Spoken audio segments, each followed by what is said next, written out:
friends. Today we're reading a book titled Dear Juno, and it's written by So-Young Pak and illustrated by Susan Kathleen Hartung, and she drew the pictures.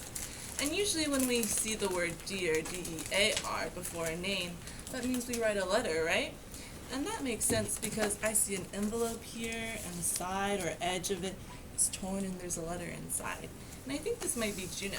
I wonder what's in the letter. So Juno watched as the red and white blinking lights soared high and flew across the sky, like shooting stars, and waited as they disappeared into faraway places. So it's really dark outside right now because it's nighttime, and you can see the lights in the house illuminate the house, and the lightning bugs, as well as the stars in the sky. They're really bright. I see this airplane right here with its red and white blinking lights. So Juno wondered where this plane came from, and he wondered where they were going. And he wondered if any of the planes came here from a little town near Seoul, where his mother lived in South Korea. So Seoul is a city in South Korea that's really, really far away. It's over 6,000 miles away. And so we can't drive there or walk there or take a bus there. We have to go on a plane. And there his grandma ate persimmons every evening before bed. So her favorite fruit was persimmons. Have you ever had persimmons? They kind of look like a tomato, but they're orange on the outside, and they taste like mangoes a little bit. So I think Juno really misses his grandmother. And look, he has a letter that came that day. It was long and white and smudged, and he saw red and blue marks on the edges and sides of the envelope, and so he knew the letter came from far away.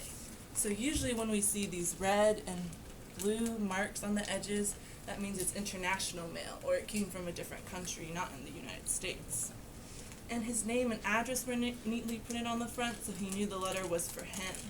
So we learned in Letter to Amy that when we send a letter, we have to put a name and address on it so we know it gets to the right person in the right place. But best of all, the special stamp on the corner right here told Juno that the letter was from his grandmother. So each country has their own special stamps, and there's a Korean stamp on that envelope. So I think he knows it's from his grandmother. So I wonder what she said to him. Through the window, Juno could see his parents. He saw bubbles growing in the sink from the soap. He saw dirty, filthy, disgusting dishes waiting to be washed, and he knew he would have to wait for the cleaning to be done before his parents could read the letter to him. So I think they just had dinner, and now his parents had to clean up, like in the Well Red Hen Makes a Pizza. They made pizza and had to wash the dishes just like here. They had dinner, and now they have to wash the dishes. And I like how patiently Juno's waiting for his parents to read the letter to him. Ooh, but I think he's getting a little antsy and a little excited to see what's in the envelope. Maybe I can read the inside too, Juno said to his dog Sam. Sam wagged his tail. Very carefully, Juno opened the envelope. Inside, he found a letter folded into a neat small square. So we know that we have to fold letters sometimes so they can fit into envelopes. He seems really excited to find out what this letter says. Even Sam seems excited. He unfolded it and laid it flat, and inside was a picture and a dried flower. And Juno looked at the letters and words he couldn't understand. He pulled out the photograph, the picture that was taken with a camera of his grandmother, and it looks like she's holding a cat. He pulled out the red and yellow flower, and it felt light and gentle and soft like a dried leaf. Juno smiled. Come on, Sam, Juno said. Let's find Mom and Dad. So I noticed that these words don't look like English. I think they're Korean. And so I don't think Juno can understand what his grandma's trying to say to him. But I think he might ask some help from his parents. And look right there. They're reading the letter to him. And Juno says, Grandma has a new cat, and she's growing red and yellow flowers in her garden. How do you know she has a new cat? Juno's father asked. She wouldn't send me a picture of a strange cat, said Juno. I guess not, said Juno's father. How do you know the flowers from her garden? Said Juno's mother. She wouldn't send me a flower from someone else's garden, Juno answered. No, she wouldn't, said Juno's mother. Then Juno's mother read him the letter. So how do you think Juno figured all these things out without ever reading the letter? I think he used the photograph of his grandmother and the flower to kind of guess what his grandmother was trying to say to him. And look right here, we can see that his grandma's writing the letter to him, and the letter reads, "Dear Juno, how are you? I have a new cat to keep me company. I named him Juno after you. He can't help me weed, but the rabbits no longer come to eat my flowers. Signed, Grandma." So Juno's father said, "Just like you read it yourself." "I did read it," Juno said. "Yes, you did," said his mother. "So did Juno actually read the words?" No. No, but once again, he just looked at the pictures, the photograph that his grandmother sent him and the flower to guess what she was trying to say. And so the next day at school, Juno showed his grandmother's picture and dried flower. His teacher even pinned the letter to the board. And all day long, Juno kept peeking at that flower from his grandmother's garden. He didn't have a garden that grew flowers, but he had a swinging tree, so that's something cool that he showed his classmates that his teacher pinned on the board. So then Juno looked at the letter pinned to the board. Did his grandmother like getting letters too?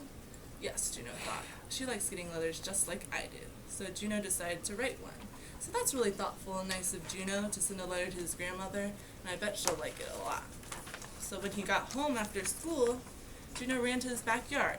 He picked a leaf from the swinging tree, the biggest leaf he could find. So look at that huge leaf, and you can see all the foliage. It must be fall because the leaves are changing colors. And then Juno found his mother, who was sitting at her desk. He showed her the leaf. "I'm going to write a letter," he told her. "I'm sure it will be a very nice letter," she answered, and gave him a big yellow envelope. "Yes, it will," Juno said, and then he began to draw. What do you think he's going to do with the leaf, though? Send it. Yeah, maybe send it to his grandmother? Well, first he drew a picture of his mom and dad sitting outside the house. Second, he drew a picture of Sam playing underneath his big swinging tree. Then very carefully, Juno drew a picture of himself standing under an airplane in a starry nighttime sky, kind of like the first page that we saw right here. After he was finished, he placed everything in the envelope. So instead of writing, I see that he's drawing to communicate or speak with his grandmother, and I think that's a good idea. "Here's my letter," Juno announced proudly. "You can read it if you want." Juno's father looked in the envelope. He pulled out the leaf. "Only a big swinging tree could grow a leaf this big," he said. Juno's mother pulled out one of the drawings. "What a fine picture," she said. "It takes a good artist to say so much with a drawing. So he's such a good artist, just like the lion in the book we read last week. And so, just like the lion and the little red bird, they couldn't talk to each other through words, so instead they drew pictures just like Juno is." So Juno's father patted Juno on the head. "It's like a real letter," he said. "It is a real letter," Juno said. "It certainly is," said his mother. They mailed the envelope and waited. Ooh, and I think his grandmother got the mail. It takes a little bit longer to send international mail to other countries rather than the United States, where it takes just a couple of days to send mail. And there she is with the big leaf from the tree in Juno's yard, and oh, I see her favorite persimmons right there, and her cat Juno sleeping. And then one day, a big envelope came. It was from Juno's grandmother. This time, Juno didn't wait at all. He opened the envelope right away. So I think some time has passed. You can see it's a little bit colder outside because Juno's wearing a hat and a scarf and mittens. It's really windy and the leaves are blowing out of everywhere, just like in Gilberto in the wind. And look, he found his little package from his grandmother in the mailbox that the mailman put in there. And inside, Juno found a box of colored pencils. Do you know what that would be for? Do you know what his grandmother is trying to tell him? Color? Yeah, he knows that she wants another letter and she wants more pictures. And then he pulled out a picture and photograph of his grandmother. He noticed she was sitting with a cat and 2 kittens. He thought for a moment and laughed. Now his grandmother would have to find a new name for her cat in Korea, where Juno was a boy's name, not a girl. So I think that the grandmother's kitten is a girl kitten because she had 2 little kittens with her, just like in One Dark Night.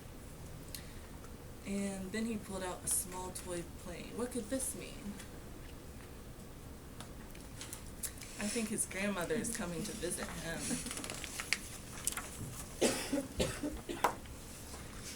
And at nighttime, he's going to bed. Maybe she'll bring her cat when she comes to visit, Juno said to Sam as he climbed into bed. Maybe you two will even be friends. So I think Juno's really excited to see his grandmother. But he had a big day, so Juno was fast asleep.